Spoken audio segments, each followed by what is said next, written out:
Friends, मैं नीरज पांडे। आप देख रहे हैं YouTube channel Neeraj with GS. आज मैं चर्चा करने वाला हूं लौह पुरुष सरदार वल्लभ भाई पटेल की। जैसा कि मैं बहुत सारे वीडियो दे चुका हूं, बहुत सारे पॉलिटिशियन पर वीडियो बना चुका हूं और आज बनाने वाला हूं वीडियो, आपके सम्मुख आया हूं वीडियो बनाने लौह पुरुष सरदार वल्लभ भाई पटेल की बातें बताने कि वो कैसे बिखरे हुए भारत के टुकड़ों को एकीकृत करके पूरे संपूर्ण भारत को एक संप्रभु भारत बनाने में कैसे सफलता पाए। देखिए, सबसे पहले हम उनके बाल्यावस्था की चर्चा करते हैं। लौह पुरुष सरदार वल्लभ भाई पटेल जो लौह पुरुष कहलाए तो क्यों कहलाए? उनका जन्म 31 अक्टूबर 1875 को गुजरात में होता है और वो छोटे उम्र से ही बड़े प्रतिभा संपन्न दिखते थे। उनके ये जो उनके पिताजी थे झवेर भाई और उनकी लाडबा बाई उनकी माता जी थी, इन दोनों के बीच ये चौथे संतान थे और ये बचपना से ही बहुत प्रखर और स्फुर बुद्धि वाले दिखते थे। होता क्या है बच्चों की, ये छोटे से उम्र में जब थे तभी इनको एक छोटा सा फोड़ा हो गया। पहले हुआ फुंसी, फिर फुंसी से वो फोड़ा बन गया और उसमें बहुत सारी मवाद भर गई, पस जिसको आप जानते हैं, और मवाद भर गई। डॉक्टर को बुलाया गया और डॉक्टर देखा तो डॉक्टर को समझ में नहीं आया कि हम इसको कैसे ऑपरेट करें।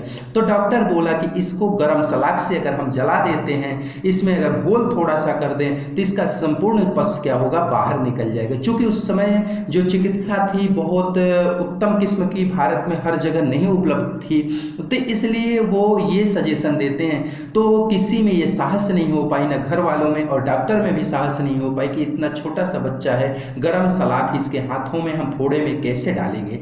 तो ये सरदार वल्लभ भाई पटेल जो थे वो सुन रहे थे, उनको लगा कि अगर ये लोग कोई नहीं कर सकते हैं तो इस बात को मैं कर लेता हूँ। और वो गरम सलाख करते हैं और गरम सलाख करके खुद अपने हाथों पे ऐसे लगा देते हैं और जैसे ही वो लगता है उसमें क्या होता है कि पस निकल जाती है और फिर वो हाथ उनका ठीक हो जाता है। उसी दिन से उनको लौह पुरुष की संज्ञा दी जाती है। मित्र, और कहानी है लौह पुरुष क्यों कहा जाता है, लेकिन ये छोटी सी कहानी थी, इसको मैं बताया फिर आगे चलता हूँ। मित्रों, वो अपनी पढ़ाई सामान्य गुजरात से करते हैं, उसके बाद उन्हें बैरिस्टर बनने की सोच आती है और वो चले जाते हैं लंदन। लंदन से वो बैरिस्टर की पढ़ाई करके वापस भारत को आते हैं और भारत में आकर के अहमदाबाद में वो अपना वकालत पेशा प्रारंभ कर देते हैं और भारत में न्यायिक प्रक्रिया में वो अपना सहयोग देने लगते हैं, भूमिका निभाने लगते हैं। और उस दौरान भारत परतंत्र था, स्वाधीनता के लिए बहुत बहुत बड़े बड़े संघर्ष चल रहे थे। उस संघर्ष में गांधी जी अग्रणी भूमिका निभा रहे थे, लेकिन गांधी जी के विचारों से सरदार पटेल जी के विचार मिलते नहीं थे। तो पटेल जी विचार मिलते नहीं थे, इसलिए ये दोनों एक दूसरे से दूरी बना के रहा करते थे। लेकिन जैसे ही खेड़ा आंदोलन हुआ मित्रों, तो खेड़ा आंदोलन में गांधी जी को सफलता मिली और उस सफलता को देख करके इनके मन में एक विचार आया कि कहीं न कहीं गांधी जी में कुछ बातें हैं जो कि अंग्रेजों के सम्मुख ये एक लकड़ी और एक धोती के सहारे क्या कर रहे हैं, अंग्रेजों को भगाने में सहमत हो रहे हैं। वहाँ से थोड़ा सा ये गांधी जी के तरफ उन्मुख हुए और बातें आगे बढ़ती चली। बात चलती है बारदोली सत्याग्रह जो 1928 में होता है। यह गुजरात प्रांत में एक आंदोलन सत्याग्रह होता है मित्रों, किसानों के लिए होता है। वहाँ होता क्या है कि सूखा पड़ जाता है और वहाँ पे जो किसान थे वो अपनी कह सकते हैं कि जो मालियत थी, लगान था, लगान को देने में सक्षम नहीं थे। लेकिन उसके बावजूद भी अंग्रेजी हुकूमत जो वहाँ की प्रांतीय हुकूमत थी उन पर क्या करती है कि 6% उस समय टैक्स था, उस टैक्स को बढ़ा करके 22% कर देती है। और जैसे ही 22% कर देती है तो किसानों के पास खुद खाने के लिए समस्या था और वो 6% लगान दे नहीं पाते थे। कैसे वो 22% देंगे, इस उहापोह में किसान बहुत परेशान दिख रहे थे।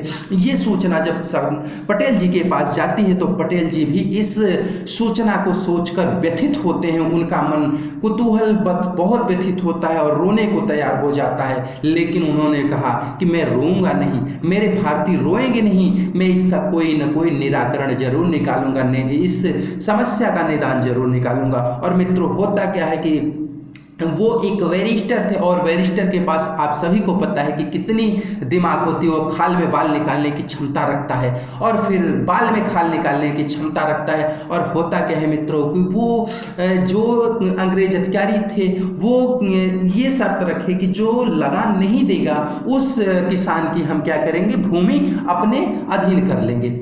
हुआ यही कि अधीन करने के लिए पूरी योजनाएं अंग्रेज बना लेते हैं। लेकिन आप सभी मित्रों जानते हैं कि किसी की भी जमीन लेने के लिए क्या किया जाता है, कोई ना कोई तो एक ऑप्शन होना चाहिए। कैसे आप जमीन किसी की ले सकते हैं? या तो उसका सिग्नेचर लीजिए, या तो उसका अंगूठा लीजिए, या कुछ नहीं दे रहा है तो उससे बयान करवाइए 4 लोगों के समक्ष, तभी तो आप उसकी ज़मीन अपने नाम कर सकते हैं। और अंग्रेज ये पूरा मजमून बना लेते हैं और किसानों के घर जाने की जब तैयारी करते हैं तो पटेल जी उस समय खुफिया एजेंसी अपनी लगाते हैं, अपने लोगों को लगा देते हैं कि अंग्रेज किसके घर कब जाएंगे ये सूचना आप मुझे देंगे। तो उनकी खुफिया एजेंसी उनको सूचना देती थी कि आज फला व्यक्ति के घर ये फला अधिकारी जाएगा उनका ज़मीन अपने नाम करवाने के लिए, मतलब अंग्रेजी हुकूमत के नाम करवाने के लिए।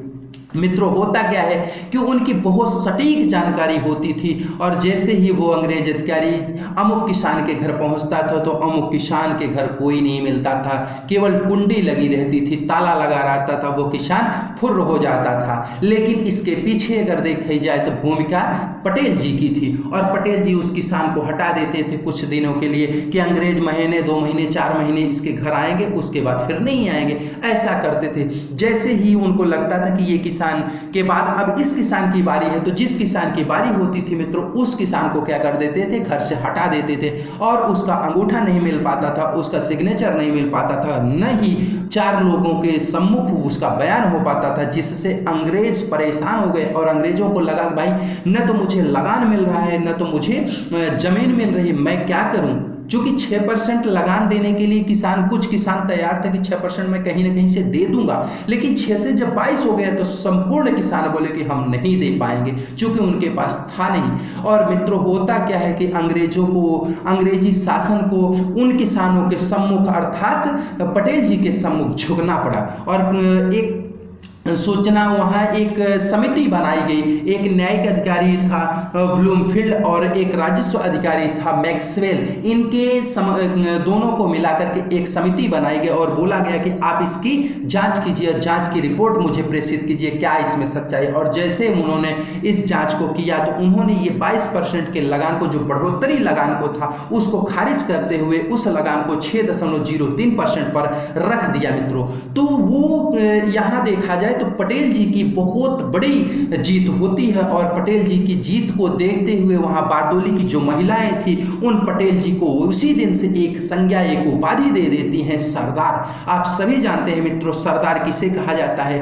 जो अग्रणी होता है, जो पुरोधा होता है, जो समाज का अगुआ होता है, उसे सरदार कहा जाता है। और इसी को देखते हुए चूंकि वो अग्रणी थे, उस समाज को लेकर के आगे बढ़ रहे थे पटेल जी, और उसी दिन से पटेल जी को सरदार की उपाधि मिली और उसी दिन से पटेल जी क्या हो गए, सरदार वल्लभ भाई पटेल कहलाने लगे। और मित्रों ये सिलसिला आगे बढ़ता रहा और जब ये जीत देखते हैं गांधी जी, तो गांधी जी के विचार और पटेल जी के विचार थोड़ा सा भिन्न थे। क्योंकि गांधी जी चाहते थे सिर्फ अहिंसा के बल पे और अंग्रेजों को परेशान नहीं किया जाए, अंग्रेजों से बात करके हम अंग्रेजों से अपनी बातों को मनवा लेंगे। लेकिन गांधी जी को भी लगा कि कहीं ना कहीं हमें कुछ न कुछ करना होगा, हमारे पटेल जी जो कर रहे हैं वो बेहतरीन कार्य किए और अंग्रेजों को अपने सामने झुकाए। और गांधी जी एक बयान देते हैं कि छोटे छोटे आंदोलन, छोटे छोटे संघर्ष हमारे लिए देश के सफलता के लिए, देश की स्वतंत्रता के लिए एक रीढ़ की हड्डी की जैसे ये साबित होंगे।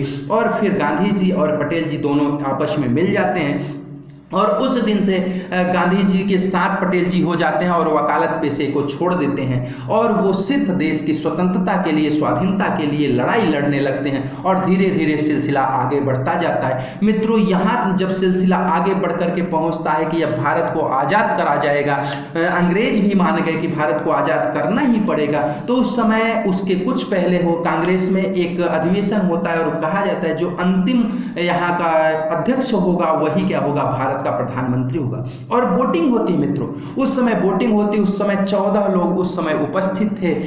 तो 14 लोगों में से ये कृपलानी जी थे और ये सरदार पटेल थे और नेहरू, ये 3 लोग मुख्य दावेदार थे प्रधानमंत्री पद के लिए और 14 लोग अन्य थे। इनको वोटिंग होती है तो 12 मत मिलते हैं सरदार पटेल जी को और 2 मत मिलते हैं कृपलानी जी को, लेकिन नेहरू जी के पक्ष में एक भी मत नहीं आता है। अब हम बात आ जाते हैं, जो आपने थंबनेल देखा है कि गांधी जी ने नेहरू को प्रधानमंत्री क्यों बनाया, सरदार पटेल को क्यों नहीं बनाया। तो मित्रों यहाँ क्या होता है कि सरदार पटेल के अंदर महत्वाकांक्षा नहीं थी, सरदार पटेल के अंदर निस्वार्थ भाव से भारत की सेवा करने की दृढ़ इच्छा थी और कर्तव्य निष्ठा थी। उन्हें किसी पद या किसी कह सकते हैं कि किसी भी पद या किसी चीज की उन्हें लालच नहीं थी। वो नहीं चाहते थे मुझे कोई पद मिल जाए या कोई उपाधि मिल जाए, मुझे वो चाहते थे सदैव मेरा भारत क्या रहे, महान रहे, एकीकृत भारत, अखंड भारत रहे, संप्रभु भारत रहे, वही चाहते थे। और गांधी जी ने जब देखा कि ये 12 मत तो पटेल जी के पक्ष में जा रहे हैं, कुछ मत कृपलानी जी के पक्ष में जा रहे हैं, नेहरू के पक्ष में 0 आ रहा है, 0 बटा सन्नाटा कह सकते हैं, तो क्या नेहरू जी से बात करते हैं कि भाई नेहरू तुम तो एक मत भी नहीं पाए, तुम्हारे पक्ष में कोई लोग नहीं है, कांग्रेस तुम्हारे पक्ष में नहीं है। और नेहरू जी वहां टारमटोल करने लगे, क्योंकि नेहरू जी की जो थी वो बातें अंग्रेजों से बहुत ज्यादा हुआ करती थी, अंग्रेजों से नेहरू जी अच्छा अपना तालमेल बैठाए हुए थे। तो गांधी जी ने ये समझा कि अगर यहाँ पर हम पटेल जी को बना देते हैं प्रधानमंत्री तो पटेल जी प्रधानमंत्री तो जरूर बन जाएंगे, लेकिन ये नेहरू जो है यह खुश नहीं रहेगा और चला जाएगा अंग्रेजों के साथ। तो अंग्रेज इस नेहरू के सहारे हमारे देश की स्वतंत्रता को फिर परतंत्रता में परिवर्तित करने में लग जाएंगे। और ये जो हमारे पटेल जी हैं, ये पटेल जी संपूर्ण देश को एक करने के लिए लगे हुए हैं, तो ये कभी नहीं चाहेंगे हमारा देश पुनः बिखर जाए। इसलिए वहां पर कह सकते हैं कि पटेल जी अपने पद का समर्पण करते हैं, अपने पद का बलिदान करते हैं। जो भारत का प्रथम प्रधानमंत्री सरदार वल्लभ भाई लौह सरदार वल्लभ भाई पटेल बनते, वो सरदार वल्लभ भाई पटेल न बन करके कौन बने, नेहरू जी बने। और बने क्यों? चूंकि यहां समर्पण करते हैं सरदार वल्लभ भाई पटेल, बलिदान करते हैं उस पद के लिए। उस पद के लिए वो क्या करते हैं कि दे देते हैं, निःशुल्क में दे देते हैं, जबकि पक्ष में उनके था, लेकिन उसको दे देते हैं कि भैया मेरे देश की अखंडता,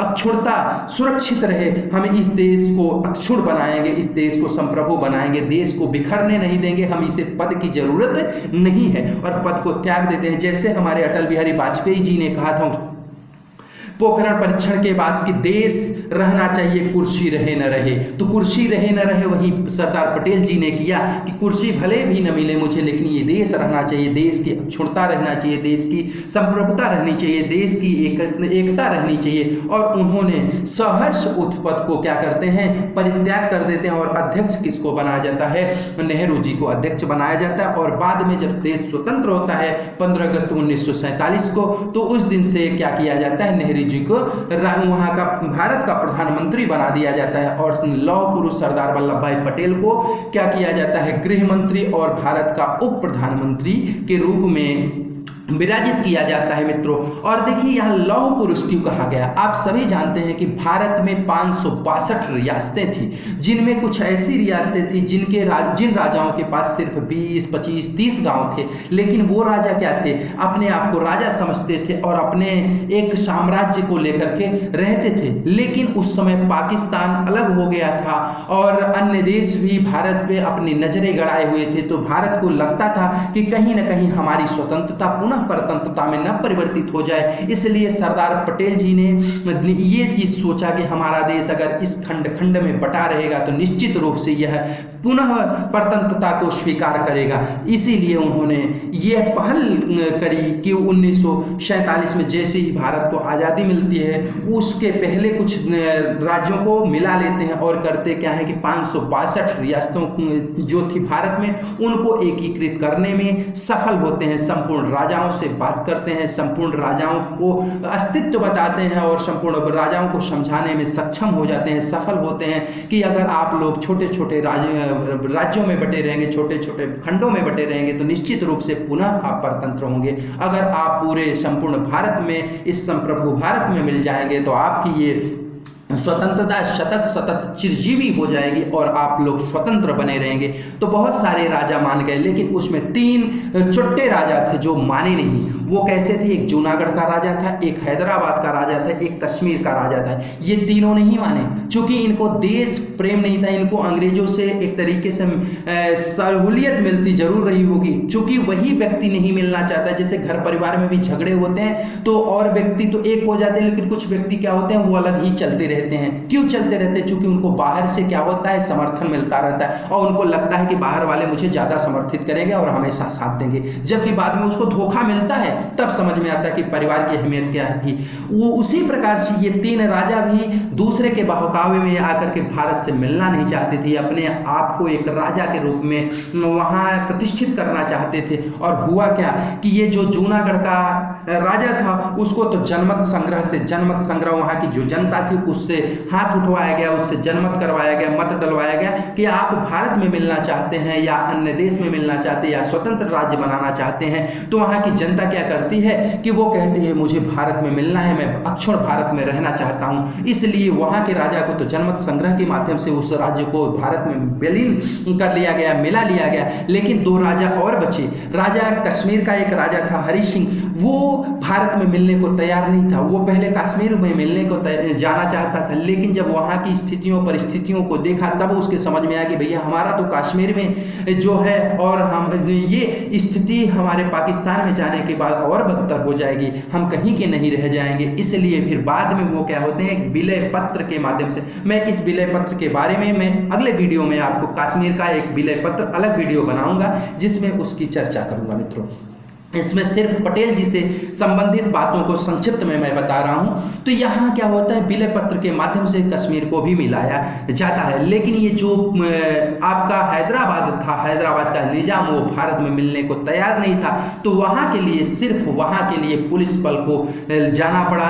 आप सभी जानते हैं पोलो ऑपरेशन वहीं के लिए चालू किया गया और पोलो ऑपरेशन के तहत भारत में हैदराबाद को क्या कर दिया गया, मिला दिया गया। देखो मित्रों, 3 ही राज्य, आप अगर इंटर में सिविक्स पढ़ते हैं तो ये पूछा जाता है ये 3 राज्य कैसे भारत में मिलाए गए। तो पहला राज्य है जूनागढ़ जनमत संग्रह, जूनागढ़ जनमत संग्रह से मिलाया गया। और पुलिस बल जो है वो हैदराबाद को क्या करते हैं कि हदर करके मार करके क्या है हैदराबाद को भारत में मिलाया जाता है। और कश्मीर जो था, कश्मीर को विलय पत्र के माध्यम से भारत में मिलाया जाता है। और जब इन 562 रियासतों को भारत में विलीन करने में सफल होते हैं सरदार जी, तो वहां से इनको मिलती है संज्ञा लौह पुरुष की। चूंकि और किसी नेता, किसी राजनेता, किसी वकील के अंदर ये क्षमता, सामर्थ्य नहीं थी, शक्ति नहीं थी कि वो भारत के 562 राज्यों को एक कर सके, एक करके भारत को एक अक्षुण्ण, एक अखंड भारत बनाने की सोच नहीं सके। करने की तो बहुत बड़ी की बात थी, बहुत दूर की बात थी, लेकिन सोच भी नहीं सकता था कोई भी शासक, कोई भी राजा, कोई भी नेता।